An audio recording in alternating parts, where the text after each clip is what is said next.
Doctora, los entes de poder, quienes toman las decisiones sobre salud pública particularmente, ¿están conscientes del impacto del cambio climático en la salud de nuestros pueblos? Sí, estamos conscientes y es todo un desafío, porque implica también trabajar sobre una tremenda complejidad. Entonces, es un aprendizaje constante y una nueva forma de trabajar y de llevar adelante las políticas.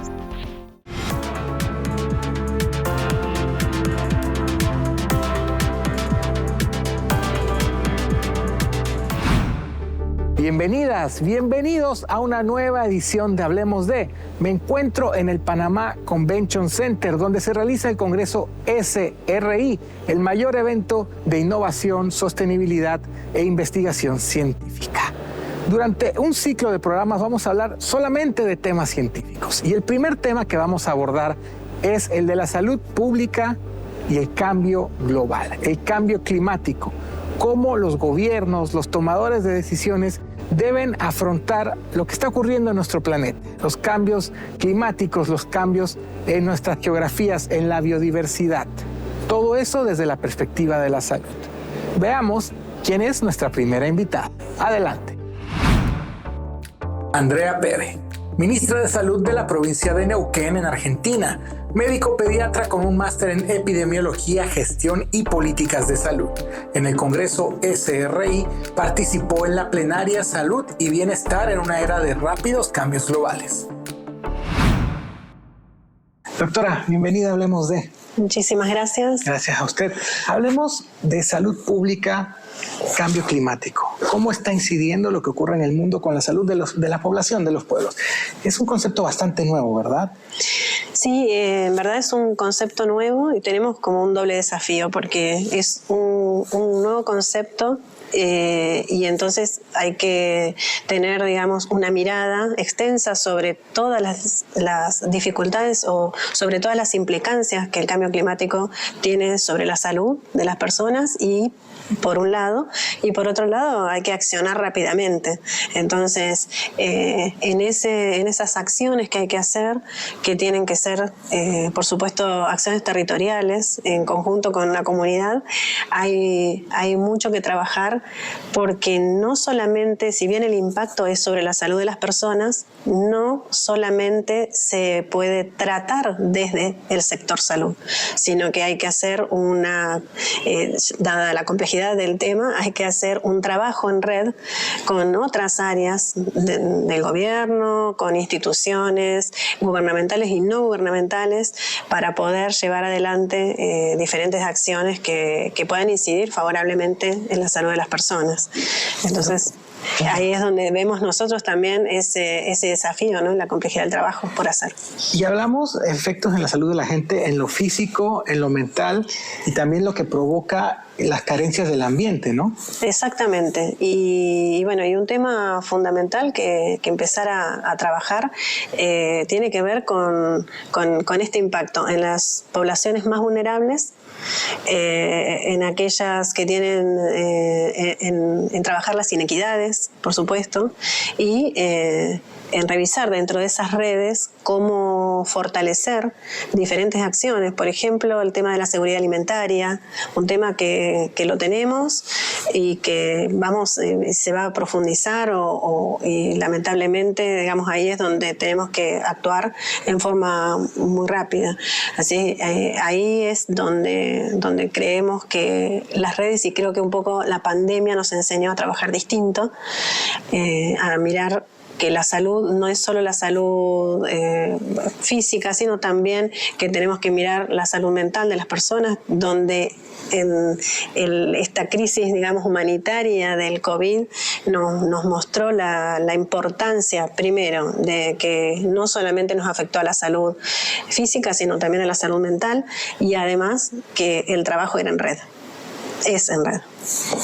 La red, ya que lo menciona, la importancia de la colaboración y entender que no es la ciencia, la medicina, que no es, por ejemplo, el área agropecuaria, sino que todos al final tienen que empezar a entrelazarse y a trabajar en conjunto. ¿Cuánto cuesta, por ejemplo, para la burocracia, para el sector público o para las organizaciones entender que todos los temas están concatenados?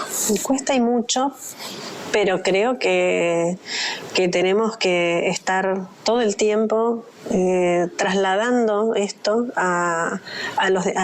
por ejemplo, en nuestro caso, al gabinete de gobierno, o sea, ir presentando con evidencia, porque la tenemos, y bueno, ir sumando los esfuerzos. Creo que hoy nadie puede decir, no estoy viendo el problema. Creo que hoy todos vemos el problema. Y uno de los temas que más frecuentemente surgieron en todos los paneles en los que estuvimos en este congreso ha sido justamente las brechas que hay entre los gobiernos, entre la ciencia, digamos, o las dificultades para hablar, para dialogar entre la ciencia y la política, ¿no? Y cómo necesitamos de forma urgente hacer un diálogo que sea concreto, real y que accione sobre la comunidad. Ahí está el desafío, y creo que todas las personas comprometidas debemos justamente trabajar, porque esto hay que trabajarlo. O sea, no es solamente desde el discurso, y hay que tener acciones concretas. Creo que ahí es donde tenemos todos que poner un poco de nuestro esfuerzo para poder lograrlo. Seguridad alimentaria. Por ejemplo, con temas como el cambio climático, a veces el acceso a los alimentos, la producción cambia, las temporadas climáticas son diferentes y eso afecta mucho a la agricultura, afecta mucho a la ganadería.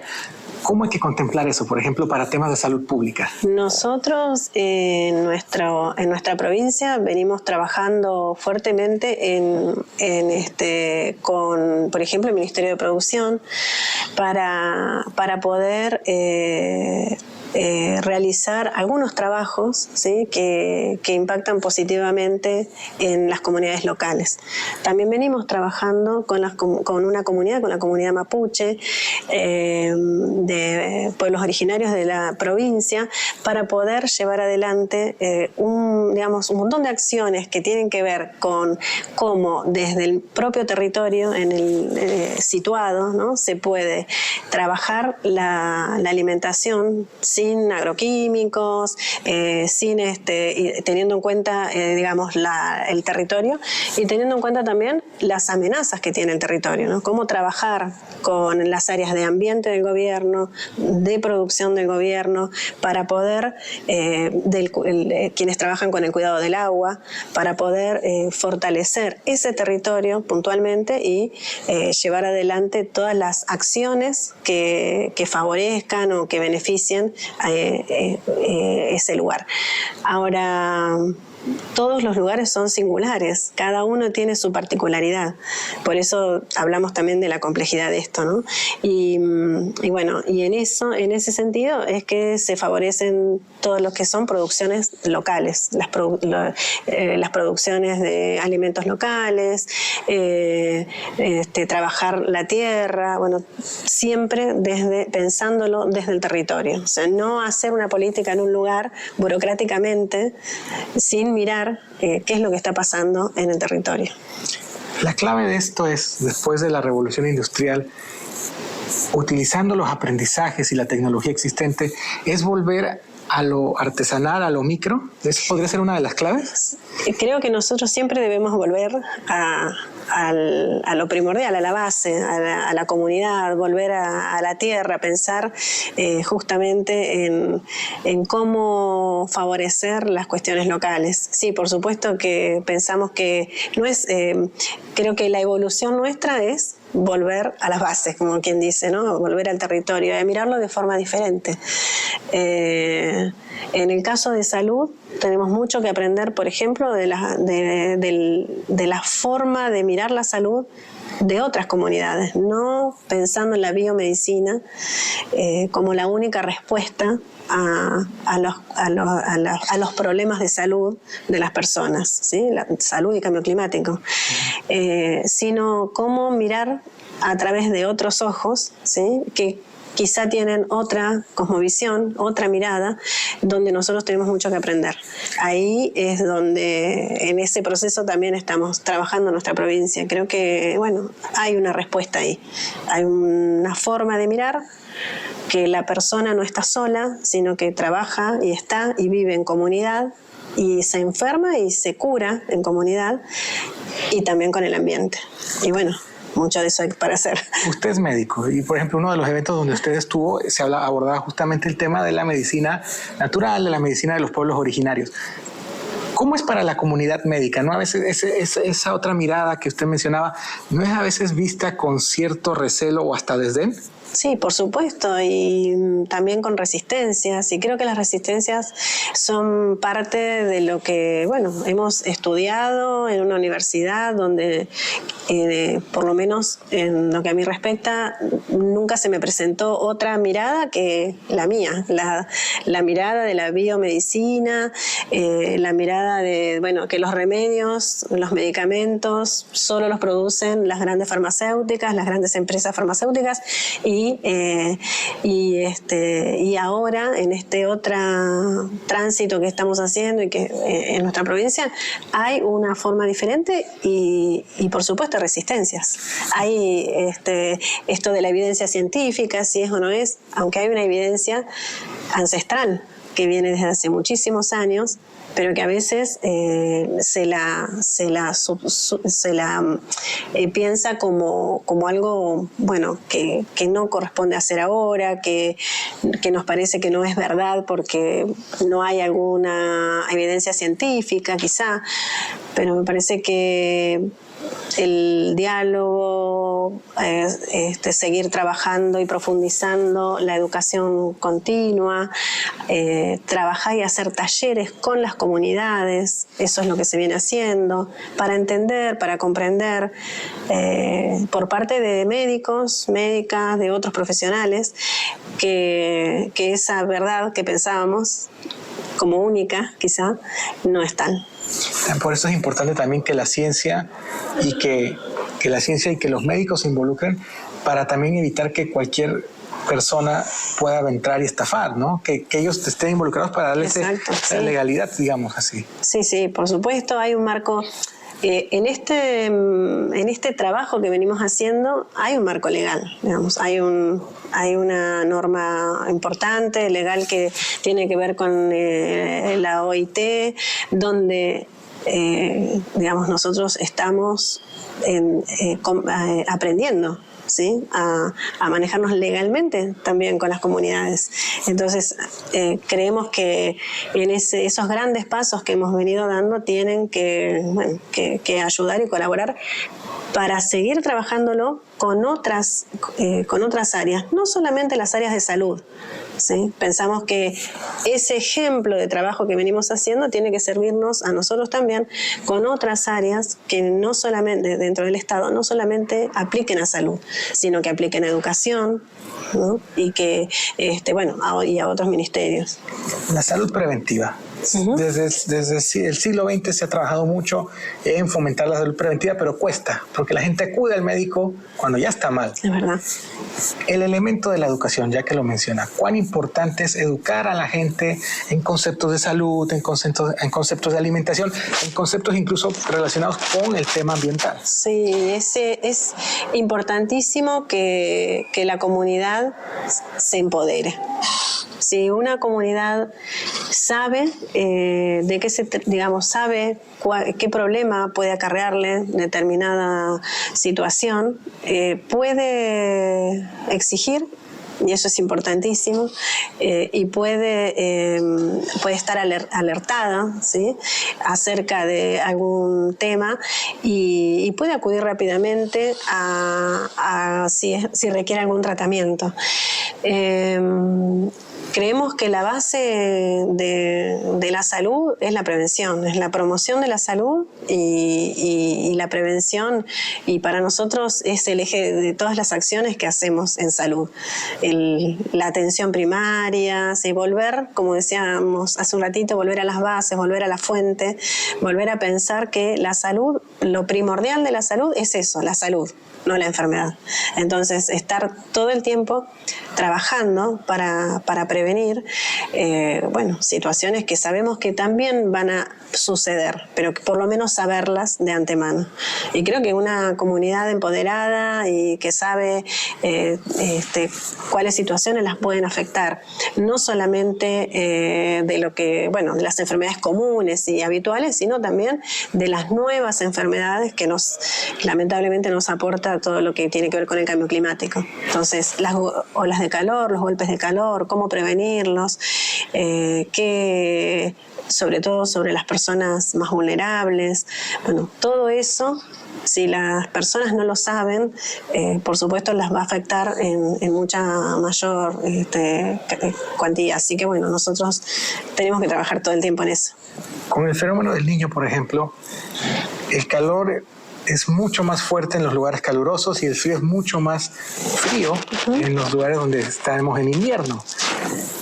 ¿Cómo se preparan las autoridades de salud para esto? Porque me imagino que, por ejemplo, las enfermedades respiratorias y las enfermedades que vienen en estas épocas se dan de una forma mucho más fuerte. Sí, lamentablemente estas situaciones no estamos ajenos. En este momento tenemos justamente en la provincia inundaciones, y tenemos épocas de sequía, estamos en emergencia hídrica, todas las mismas situaciones que ocurren en todo el mundo y bueno, trabajando fuertemente con la comunidad para adelantar, quizá para tener alertas tempranas, para ir mostrando las situaciones que van a suceder y rápidamente cómo compensarlas de algún modo para que no se transformen en catástrofes. Pero es un trabajo cotidiano, constante, y hay mucho todavía por trabajar en prevenir esas situaciones, ¿no? Estamos midiendo la huella de carbono, estamos comenzando a medir la huella de carbono, comenzando a revisar el impacto del aire, si tenemos el aire contaminado o no, lo mismo que el agua. Entonces hay un trabajo que se viene haciendo que tiene que ver con eso. ¿Cuánto va a ocupar, por ejemplo, de los presupuestos, de las planificaciones, el cambio climático en temas de salud? Y nosotros creemos que más del 50% tiene que estar ya con esa mirada, ¿no? Que el presupuesto tiene que estar con perspectiva de cambio climático, ¿sí? Venimos trabajando desde hace varios años en perspectiva, por ejemplo, en perspectiva de prevención, en pensar en la promoción de la salud, pero ahora tenemos que estar ya trabajando con perspectiva de cambio climático, porque es lo que nos atraviesa a todos por igual. Nosotros le decimos como que es superior incluso a la situación de la pandemia, que se vivió como algo muy, muy importante, muy complejo, como una crisis, pero termina, digamos, ¿sí? En algún momento termina. Ahora, la crisis del cambio climático, no, esa sigue y hay mucho más por hacer. Por supuesto que todo tiene que estar mirado desde esa perspectiva. En algunos países, por ejemplo, se habla de que niños nacen con contaminación en los pulmones y todo. En Neuquén se empiezan a ver cosas así, empiezan los infantes a evidenciar el impacto de cómo está el medio ambiente. En Neuquén nosotros tenemos una historia, un plan de salud joven, ¿sí? Un plan de salud de aproximadamente 55 años. En todo ese recorrido histórico que se hace sobre el plan de salud, hemos trabajado sobre un impacto muy importante que tiene que ver con la mortalidad infantil, un impacto positivo importantísimo. Nosotros en los años 60, 70 teníamos teníamos una mortalidad infantil altísima, de 115, 125 por 1000, altísima. Hoy estamos con un índice de mortalidad el más bajo de la historia de Neuquén, que es de 4,1 por 1000, y de las 2 o 3 provincias más del país con la mortalidad infantil más baja. Es decir, siempre hemos venido trabajando. El impacto de la mortalidad infantil, por supuesto, viene ya desde el trabajo que se hace con las mujeres y durante el embarazo, ¿no? Y también antes, seguramente. Entonces, hoy podemos decir que tenemos una relación ahí, un trabajo muy fuerte, muy bueno, y que como no queremos que esto cambie, estamos siempre trabajando sobre la salud de la embarazada, ¿sí? Y la salud infantil. Entonces, bueno, hay ahí un trabajo muy no solo fuerte, sino con una mirada desde el gobierno, digamos, de seguir cuidándolo y seguir trabajándolo desde el gobierno, desde la comunidad también, por supuesto. Hemos hablado del impacto físico que provoca el cambio climático, la falta de recursos naturales, el impacto mental, el impacto psicológico, que la ansiedad que genera, el estrés que genera, todo lo que vemos en las noticias, todo lo que vemos día a día. ¿Cómo se aborda eso desde la salud pública? La salud mental es un tema de agenda, ¿sí? Y es porque es un tema que nos ha atravesado a todos y que se ha cronificado y que ha empeorado y con el cual venimos trabajando. Nosotros tenemos en el país una ley nacional de salud mental, pero también sabemos que los esfuerzos sobre el trabajo de la salud mental un poco volvemos a lo anterior, no está relacionado solamente con el sector salud, sino que y la ley también así lo exige, lo dice, el trabajo es más transversal y con todos los estamentos del gobierno, de organizaciones gubernamentales y no gubernamentales, porque la salud mental que está afectada no solamente se trata con medicamentos, ¿sí? Sino que también se trata con otras políticas sociales que hacen al bienestar de las personas, pero sí que está afectada mucho y es un tema de agenda y es un tema que todos, creo que muchísimos gobiernos estamos trabajando sobre eso y para recomponer. El riesgo, como usted lo decía al principio, el riesgo de que las políticas públicas que se establecen en las oficinas no encajen con la realidad de la gente a la que va dirigida. Sí, ese riesgo, es una amenaza constante. Siempre está el riesgo de tener una norma o un trabajo sobre algo que no se conoce. Siempre ese riesgo está. Creo que lo fundamental es, como le decimos nosotros, caminar el territorio, conocer las necesidades de la gente, estar con la gente y ver cuáles son las reales necesidades. La salud es un tema muy complejo, la definición de salud es muy amplia y sabemos que muchas veces si no hay trabajo, si no hay educación, la salud también se afecta, ¿no? En este caso, si hay una crisis como la que vivimos con el cambio climático, la salud se afecta. Si hay una pandemia, no solamente la COVID, digamos, nos afecta en lo personal, sino también cómo afecta a toda la sociedad. Bueno, todo afecta a la salud. Esa es la dificultad, que decimos, a veces corremos el riesgo de mirarlo desde un lugar y no estar en el territorio y no saber cuáles son las reales necesidades. La inequidad, el peso de la inequidad en el acceso a la salud, el peso de la inequidad en los sistemas públicos. Sí, es sumamente complejo, hay que seguir trabajando. La inequidad es por lo cual debiera ser el norte de nuestro trabajo cotidiano. Trabajar por la inequidad, no solamente en la salud, por esto que dije antes, ¿no? Claro. Todo termina ahí. Los médicos, cuando van a la facultad, se enfocan en la atención al paciente, pero estos otros temas adyacentes al tema de la salud son vistos en nuestros planes de estudio, son vistos a la hora de formar a un médico, porque no solamente es atender gente, hay otros temas administrativos, si lo quiere llamar así, que también están relacionados a la profesión. Sí, creo que, todavía la facultad, a las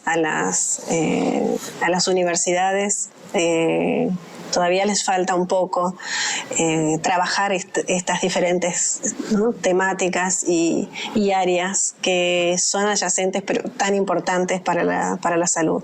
Creo que siempre trabajamos eso de las brechas, ¿no? Creo que ahí es donde los diálogos deben aumentar para mostrarle a la academia un poco de las necesidades que tienen los territorios, y cuando eso sucede hay que reconvertir los planes de estudio. Nosotros venimos trabajando con la universidad, en este caso allí en Neuquén, con la universidad con la Facultad de Medicina, para poder siempre trasladar y transmitir en esos diálogos, digamos, cuáles son con las dificultades con las cuales se van a ver los médicos después, o con las cuales se van a encontrar los médicos en la comunidad, ¿no?